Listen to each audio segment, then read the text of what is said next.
Orang-orang kafir menyebut Al-Quran itu asatirul awalin, dongeng-dongengnya orang-orang awal. Padahal Al-Quran itu memuat ambaul awalina, cerita-cerita orang-orang awal, dan kabar wa khobarul akhirin, dan khobarnya orang-orang akhir. Jadi yang sudah lewat juga diceritakan Al-Quran, yang belum terjadi juga disebutkan Al-Quran. Cerita Nabi Yusuf, kisah Nabi Yusuf ini adalah kisah yang tidak ada orang yang mengetahuinya. Perkara yang sangat samar zaman Rasulullah. Dan aku wahyukan kepadamu wahai Muhammad.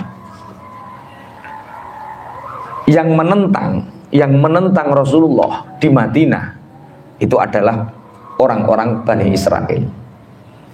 Otomatis Bani Israel ini sangat tahu persis tentang kisah Nabi Yusuf. Sedangkan Rasulullah al-ummi, Rasulullah tidak pernah belajar, tidak pernah bisa baca tulis. Ini menunjukkan bahwa betapa detailnya Rasulullah melalui wahyu ini menceritakan tentang Nabi Yusuf dan saudara-saudaranya, itu sebuah mukjizat. Dzalika min amba'il ghaibi nuhihi ilaik. Wa ma kunta ladaihim id ajma'u amrahum wa hum yamkurun.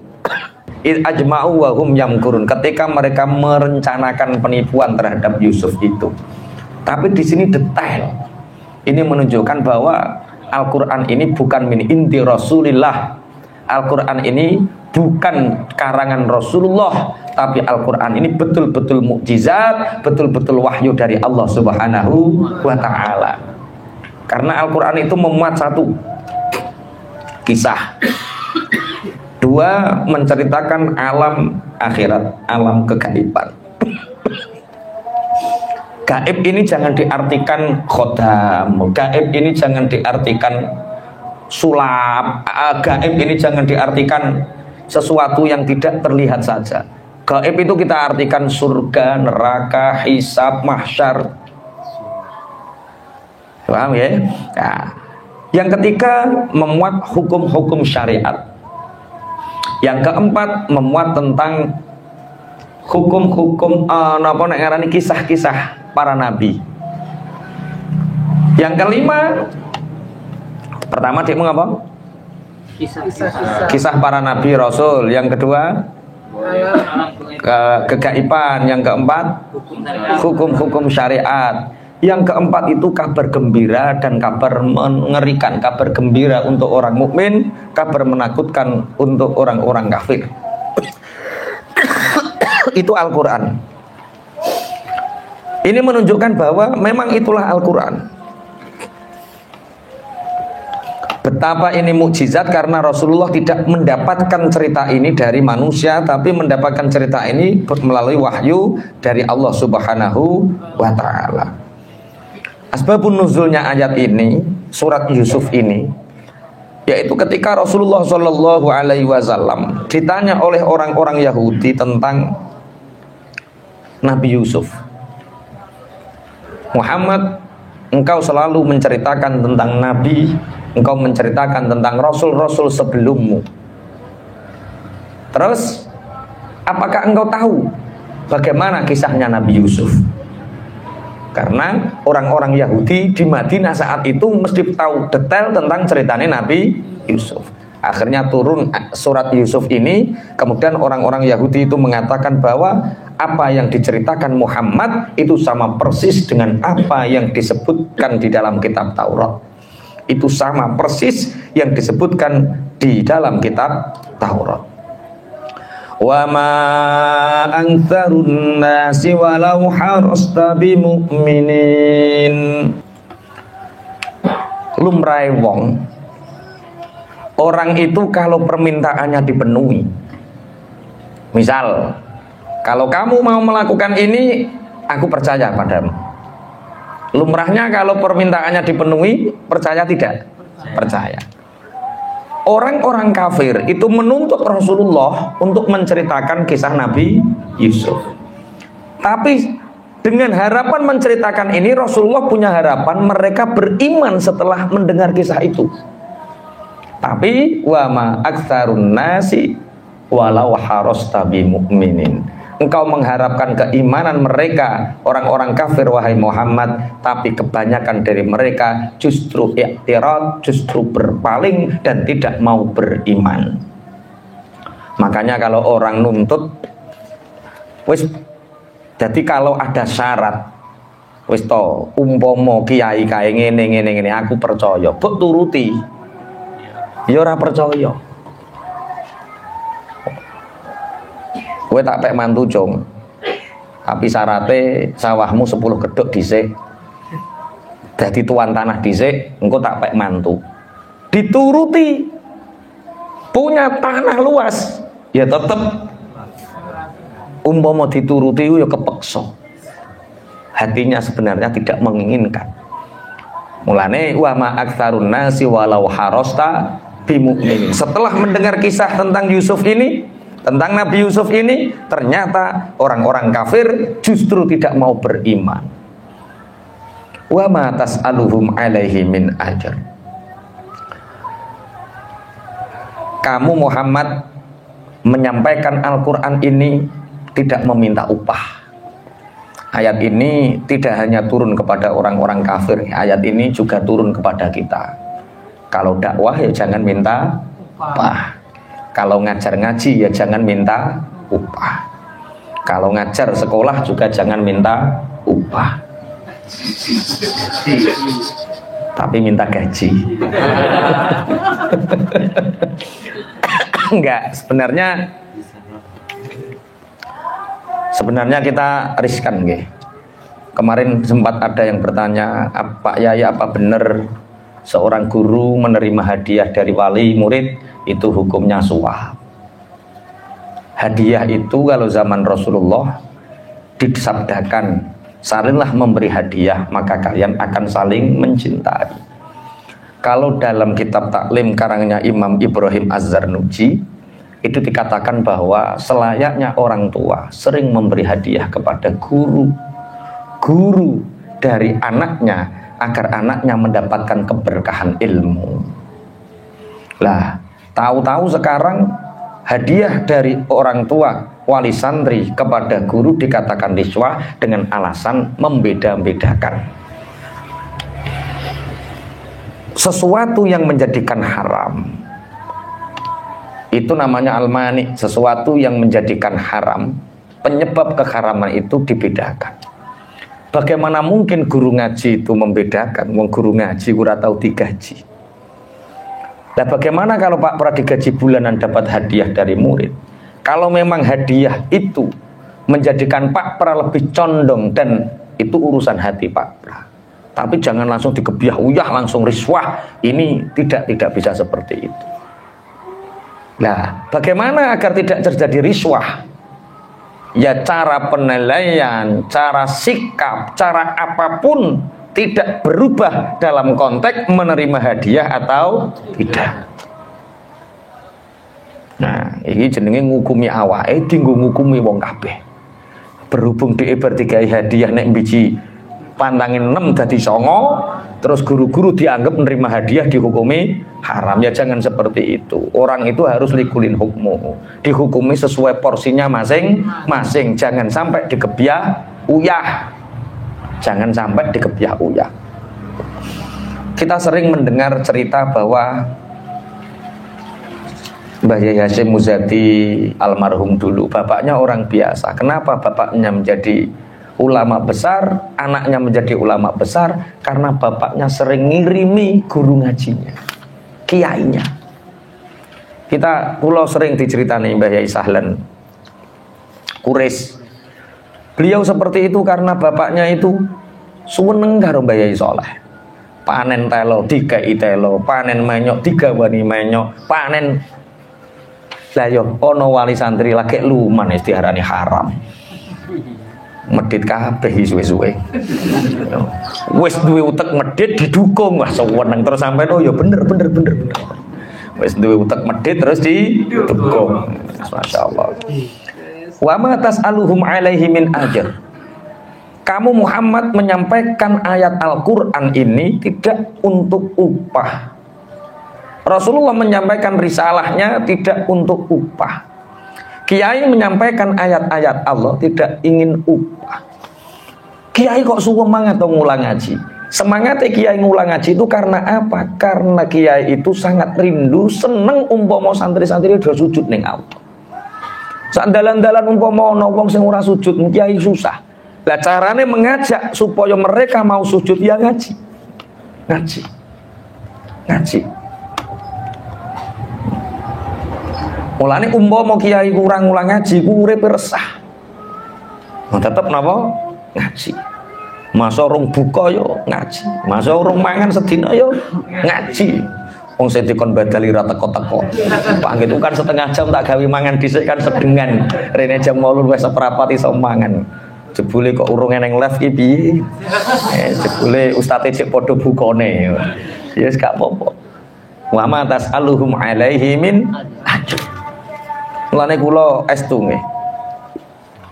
Kuwula umpama tok lek nang ngarep undang aku ditakoki, ngundang jenengan iku bisa roe pinter.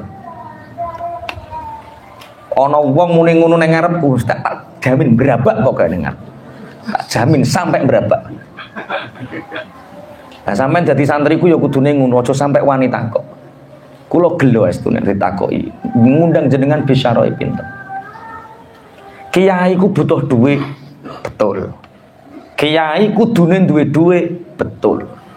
Tapi kiai seneng duit, salah. Kiai bojak seneng duit, salah. Termasuk ngajak seneng duit, ngejak ngerebut. Kiai dijak jenengan bicara pinten. Nah nek Covid nek Jawa yo penak, langkung kathah langkung sae. Ora uteke Covid to. Langkung kathah langkung sae lah yo ben nalar ngono lho. Iya, lah nek Covid ya oke-oke wae. Karena apa? Wong nek wis kadung ngucap iku seneng. Pak Hadi seneng karo Siti, sing diucapno ya Siti terus. Pak Hadi seneng duit, sing diucapno duit, tapi ojo ajak-ajak kiai seneng duit. Kiai dijak ngerebuk bisa, ojak ngerebuk piro. Covid sing bendino karo aku ya ora ngerti oleh piro.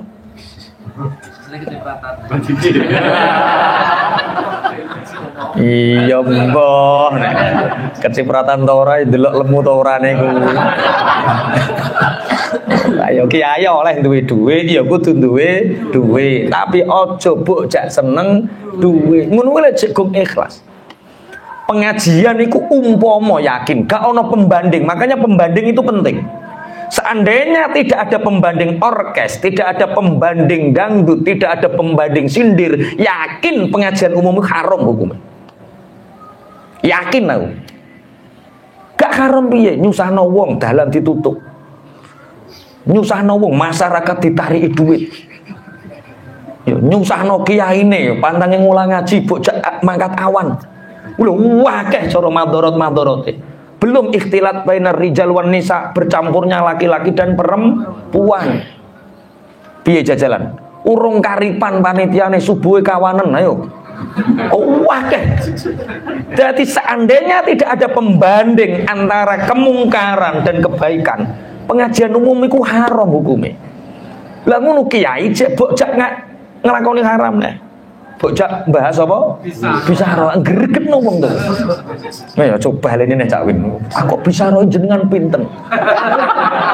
Kiai jipur regani. Ya ora ngara tak jawab. Kula sering dalam lah yo nek jawab ya langkung kata langkung sae kamakola Kofik Sahroni. Ya ora ciriku. Nggih lha gregetno wong. Lah, bukan ini untuk melatih keikhlasan kita. Aku ngaji iki mulai 2005 ning masjid, mulai ning kene 2007. Sampeyan yo ora tau gaji aku. Ngepek waktuku yo akeh. Apa aku tahu keluar-keluar kiai ora tau mbok sedekah yo ora. Wong aku yakin nek sedekah iku yo barang sing jemberi. Ya to sedekah iku ora barang jemberan to.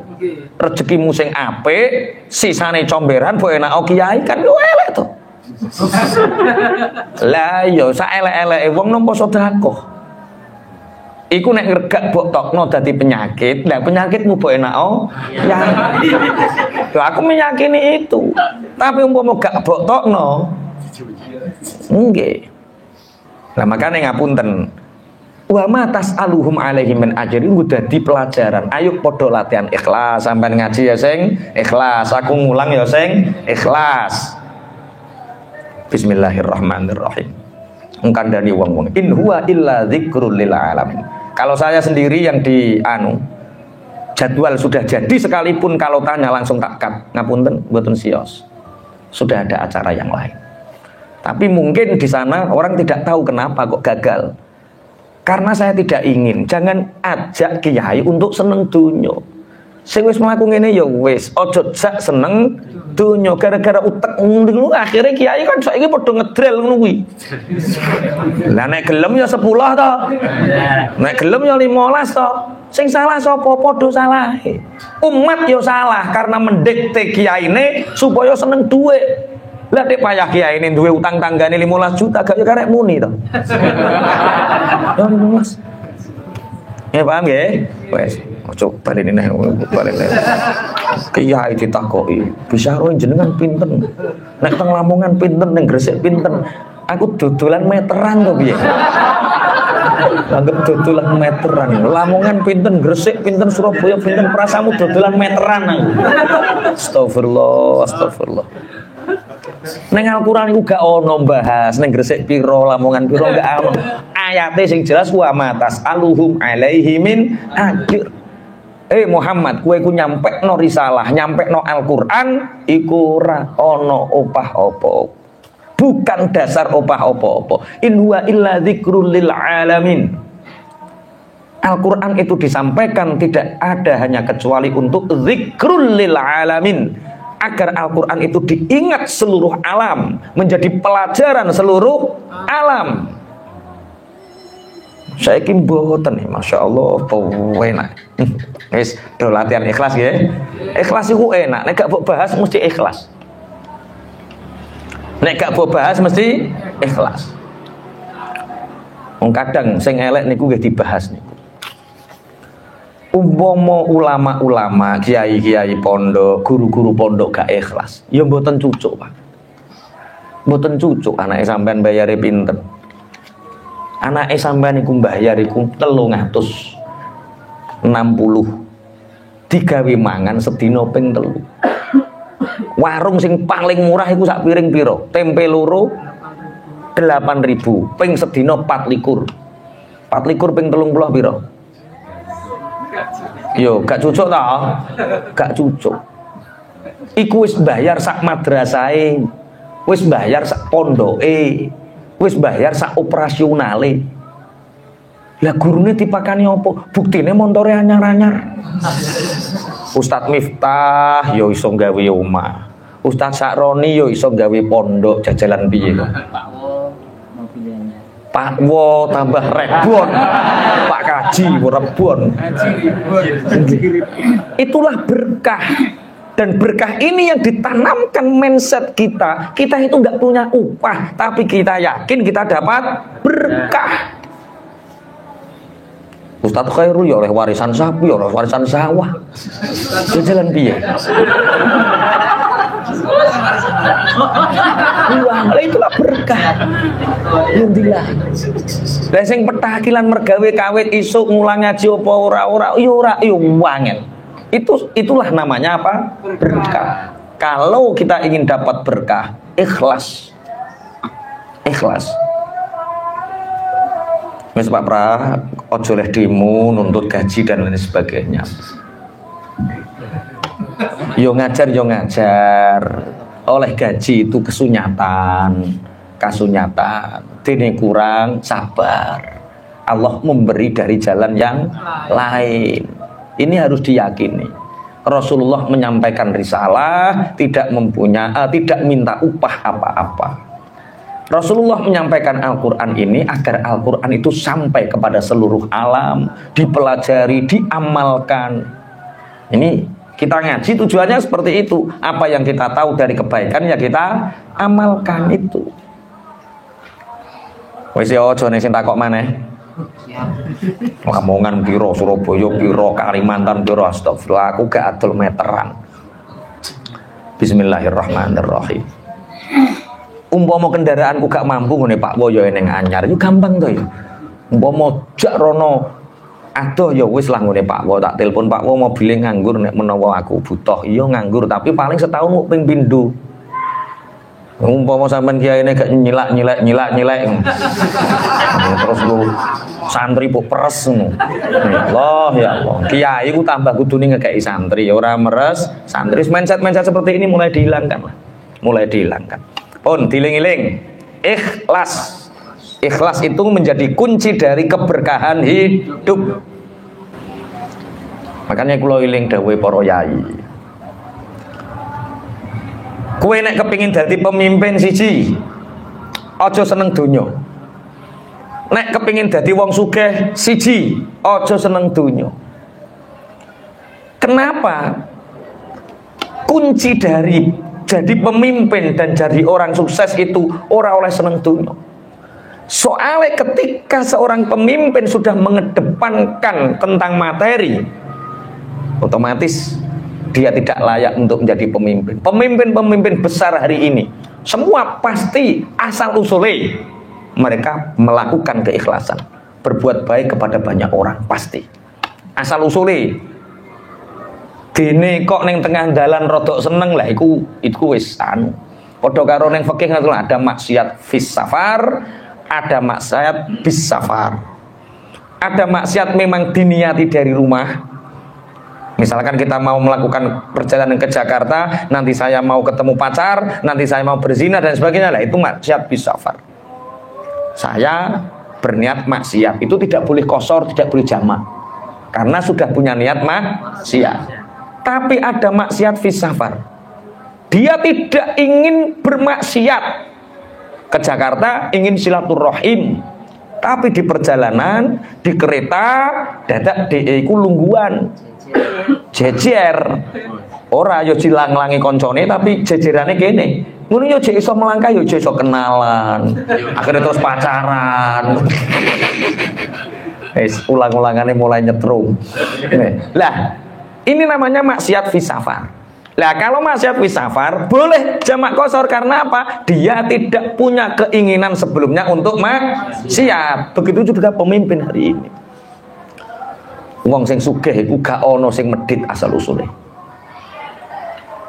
Wong sing kedunyan asal usule iku. Wong lagi duwe anak buah medhit, anak buah ora ngerah betah. Lagi ngelamar kerja minta gaji berapa, kerjaan ringan gaji besar Pak. Sopo sing gelem nompo. Wong lagi interview minta gaji berapa, pekerjaan ringan gaji besar. Oh ketunyan kan. Jadi pertama untuk jadi pemimpin besar harus punya ikhlas, tidak seneng dunya. Nek kepingin jadi wong sing sukses, siji ojo seneng dunya. Nomor loro ojo kecandol rondo. Iku syarat. Maksudnya kecandol rondo iki ora nikah, nek dinikah ya ora apa-apa. Artinya jangan mudah tertipu oleh perempuan. Dari oh ya sehari ngaji. Ya Allah, ora madhep rono aku ya. Apa sehari syaratnya nomor 1? suka dunia. Jangan suka dunia. Nomor loro. Loh lali deh. Lali, modelnya lewat lali deh. Ya Allah. Rasulullah diperintahkan ikhlas oleh Allah bahwa bukti kebenaranmu Muhammad. Mereka meminta kisah Nabi Yusuf, kamu dapat wahyu tentang kisah Nabi Yusuf. Kamu menginginkan mereka beriman, tapi mereka berpaling. Jangan takut tentang berpalingnya orang kafir dari kebenaran yang engkau sampaikan. Kamu menyampaikan Al-Quran bukan karena meminta upah. Kamu ikhlas hanya ingin Al-Quran itu zikrul lil alamin, diingat seluruh alam ini. Wa ka'ayyim min ayatin fis samawati wal ardi yamurruna 'alaiha wa hum anha mu'ridun. Betapa banyak ayat-ayat yang ada di langit dan ayat yang ada di bumi yang mereka berjalan di atasnya tetapi mereka tetap berpaling. Jadi sebenarnya untuk mempercayai keimanan kepada Allah itu tidak butuh ayat nakal, ayat sing berupa nas. Cukup melihat ayat kauniyah yang kita lihat, yang ada di langit dan di bumi, itu sudah cukup untuk menunjukkan keimanan kita kepada Allah. Sebelum Islam masuk di tanah Jawa, orang-orang Jawa sudah percaya adanya Tuhan. Nek nyebut Sahyang Widi. Karena untuk mempercayai adanya ilah, adanya Tuhan, itu tidak butuh nas. Kita melihat alam, melihat langit, melihat bumi, melihat semua yang ada ini menunjukkan bahwa bumi dunia ini dalam tatanane Tuhan. Kemudian disempurnakan dengan ayat nakliyah, ayat nas. Jadi ayat itu ada ayat kauniyah yang kita lihat, yang kita rasakan, itu namanya ayat kauniyah. Lihat semut, lah ayo semut kok kaya ngono ya iso urip. Iku pabrik endi sing gawe? Jantunge sak pira, paru-parune sak pira. Semut di situ juga punya virus penyakit. Lah penyakite semut iku sak pira cilike.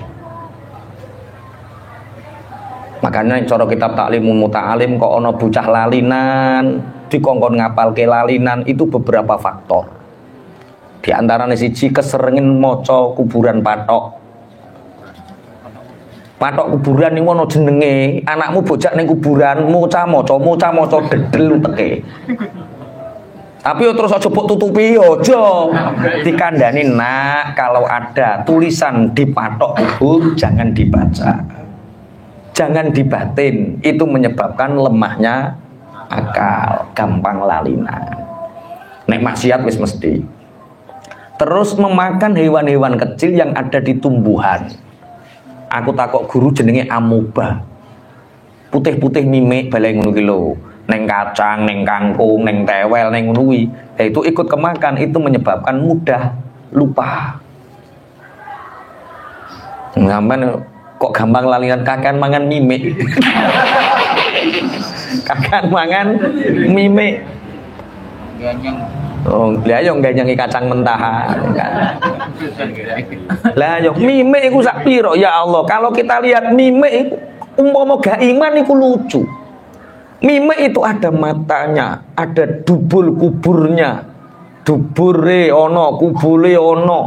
Hidungnya, matanya, belum jantungnya, paru-parunya lho. Mereka bernafas lho.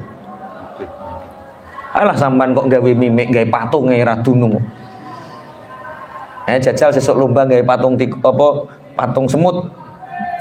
Lah yo nek kok sabun nek apa jajal gedene yo sak semut. Lah yo gawe replikane lo gak mampu. Masya Allah. Kalau kita lihat, kita tarik nih. Kita di sini langsung kita ke atas, semakin ke atas, lihat dari drone, ya Allah, betapa kita kecil sekali. Apalagi ketika kita naik pesawat, lihat dunia kecil sekali. Kita dilihat dari pesawat itu tidak lebih besar daripada semut. Itu menunjukkan betul kita itu sangat kecil. Makanya wa ka'ayyin min ayatin fis samawati wal ardi yamurruna 'alaiha. Orang-orang kafir Mekah itu sudah berjalan di atas bumi ini. Mereka melihat ayat-ayat kauniyah. Tapi mereka tetap tidak beriman karena saking atose ati. Makanya cara Ibnu Athaillah Sakandari ngendikan, ketika kita melihat benda, di situ Allah berada. Ketika kita melihat sesuatu, di situ kita melihat Allah. Artinya apa yang ada di dunia ini tidak lepas dari penciptaan Gusti Allah. Delok ijon-ijon kok seneng, Masya Allah.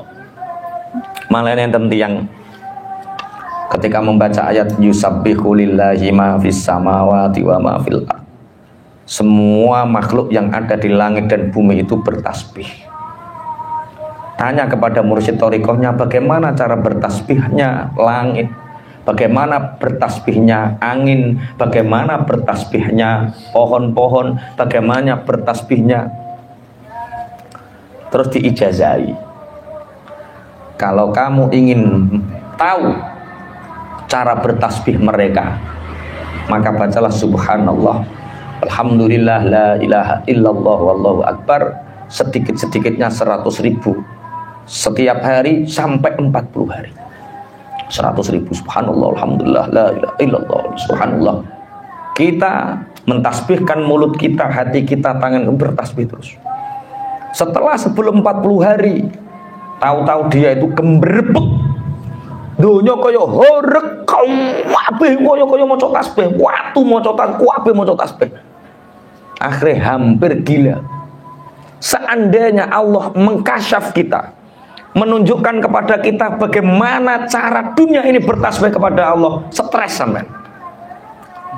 Alhamdulillah sampean kok gak ngerti carane mereka bertasbih, sehingga kita aman-aman saja. Roh angin ini mau gemberbek tok. Ndai roh angin wayah tasbih, ndai roh daun-daunan bertasbih, batu-batu kerikil bertasbih, pasir bertasbih, keringat kita bertasbih, sampai rambutnya orang kafir bertasbih, darahnya orang kafir bertasbih. Stres sampean.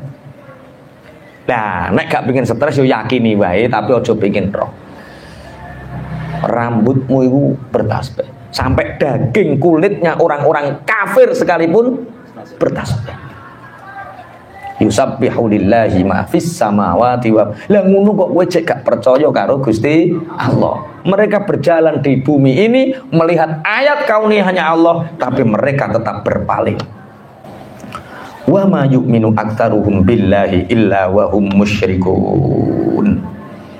Dan sebagian besar dari mereka tidak beriman kecuali mereka musyrik. Mereka tidak beriman kecuali musyrik. Ayat ini sebagian mufasir mengatakan bahwa mereka beriman tapi menjadikan Allah itu punya andadan. Andadan itu tandingan-tandingan. Sehingga mereka mengatakan beriman kepada Allah, tapi mereka tetap menyembah berhala. Berhala ini namanya apa? Andadan. Andadan itu apa? Tandingan. Menganggap Allah punya tandingan. Sehingga mereka selalu mengatakan bahwa mereka beriman kepada Allah, tapi wasilah kita adalah berhala. Yaitu mereka beriman tapi musyrik. Padahal iman dan musyrik dua hal yang saling iktirad, dua hal yang saling bertentangan. Kalau zaman Kanjeng Nabi, andadan bisa jadi berupa berhala. Hari ini andadan tidak berupa berhala. Ada orang menyembah agamanya, ada orang menyembah jabatannya, kekuasaannya, ada orang menyembah kekuatannya, ada orang menyembah kekayaannya, sehingga kekayaan ini menjadi Tuhan-Tuhan tandingan. Wong loran duit ndang iso urip to piye? Ada yang sering mengatakan seperti itu. Kalau kita nggak punya uang, bagaimana kita bisa hidup? Apa kowe lahir gawe duit? Kita lahir itu nggak punya apa-apa.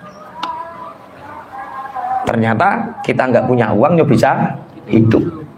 Kalah sing kene akeh sing ra duwe duit ya urip kabeh. Iki akeh sing ra duwe duit to. Ya urip to ya. Ya urip ya aman.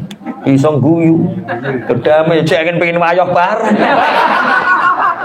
Ora duwe duit. Ijek pengen wayoh, cek beda babon wae. Lah ayo.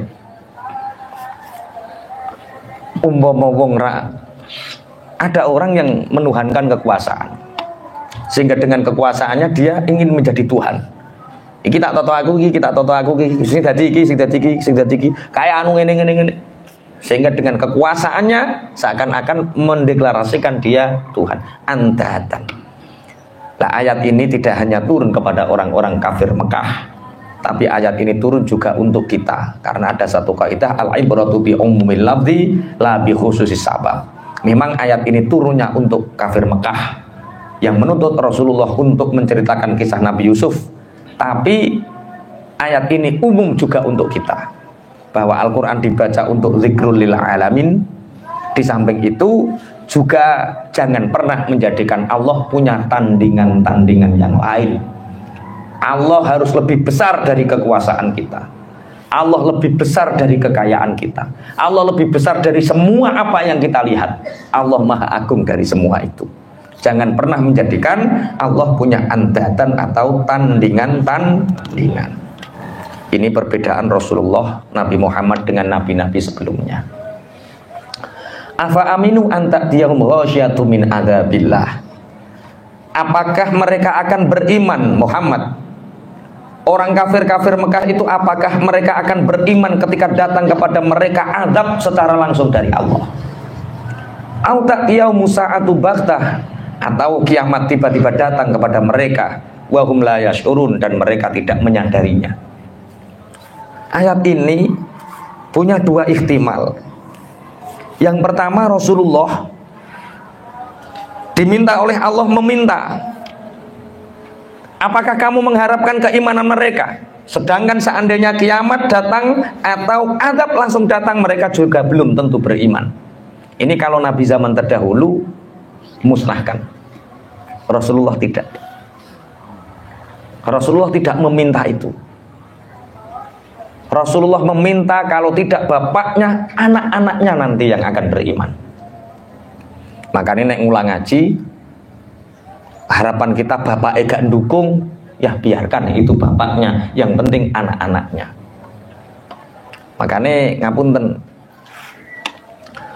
Abu Jahal duwe anak jenenge Ikrimah.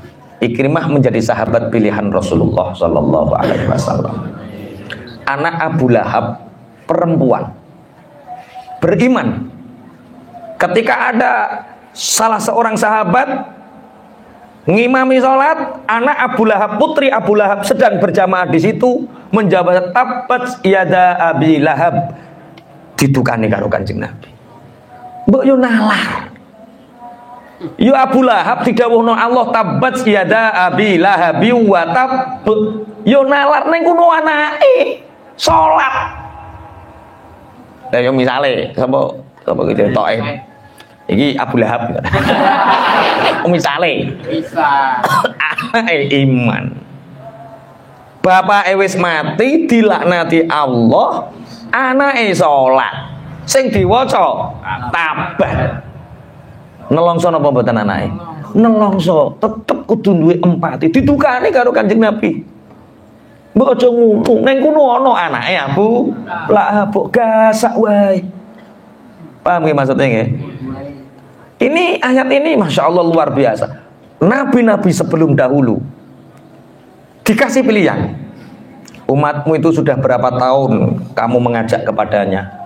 Sudah sekian tahun, beriman atau tidak? Tidak beriman. Menurutmu musnahkan saja, biarkan yang baik-baik yang hidup musnah. Rasulullah tidak.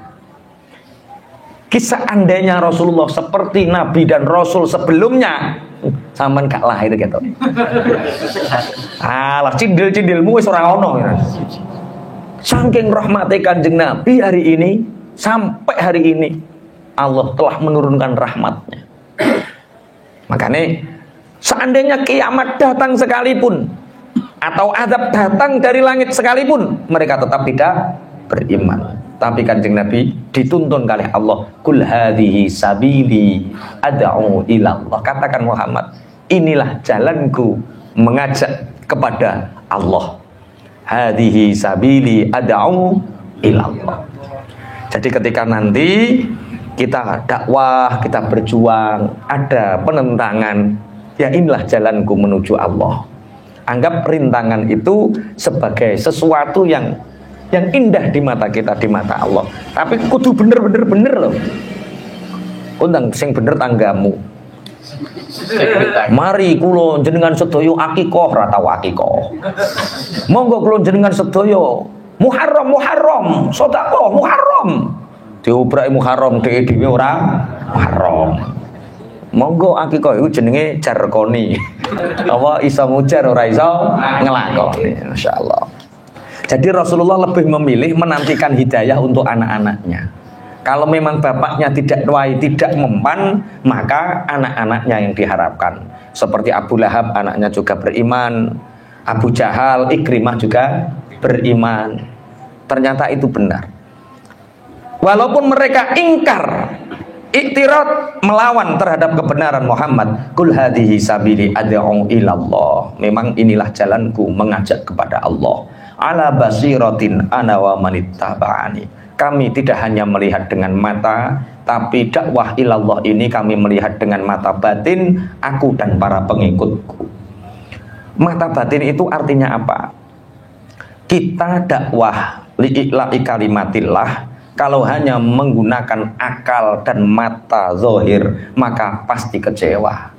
Tapi kalau melihat dengan mata hati yang jernih, mata batin yang jernih, maka dalam dakwah tidak akan pernah ada kekecewaan. Merti atiku bunga, seneng, wong bareng-bareng ngajak ning gone Gusti Allah, seneng. Makanya kadang-kadang ada pendai uripe susah, pikirannya susah. Itu memang mereka menyangka kebenaran hanya milik dia, tidak menggunakan mata hati, mereka hanya menggunakan akal pikiran mereka. Maka berdakwalah seperti dakwahnya Rasulullah, menggunakan ala basiratin ana wa manit. Kami melihat kebenaran tidak hanya dengan akal, tapi dengan mata hati.